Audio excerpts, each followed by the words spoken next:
அனைவருக்கும் நன்றி தெரிவித்துக் கொள்கிறேன். இப்பொழுது மாநில மக்களின் நலனுக்காக திட்டங்களை வைத்துக் கொண்டிருக்கிறது. 2004 14 வரை 10 வருடங்கள் இவரை போன்ற மோசமான ஒரு நிதியமைச்சரோ நமது சிதம்பரம் அவர்கள் நிதியமைச்சரான பிரதமர் மன்மோகன் சிங் பொருளாதார குஜராத்துக்கு தேவையான நிதியை மத்திய அரசு வழங்கியதன் மூலம்தான் அவர்கள் மாநிலத்தை வளர்ச்சி பெற அழைத்து செல்ல முடியும் என்பதையும் மனதில் கொள்ள வேண்டும். முதல்வராக இருந்து வந்து கொண்டு இன்று நமது தமிழகத்திற்கு வழங்கக்கூடிய நிதிகளை வழங்காமல் புறக்கணித்து மக்கள் உங்களை புறக்கணித்து விட்டார்கள்.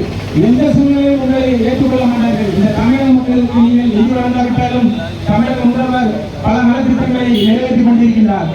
பேரிடர் அதாவது தீவிரவாத ஏற்பட்ட மிகப்பெரிய வெள்ளம், அதாவது உலக வரலாற்றில் 100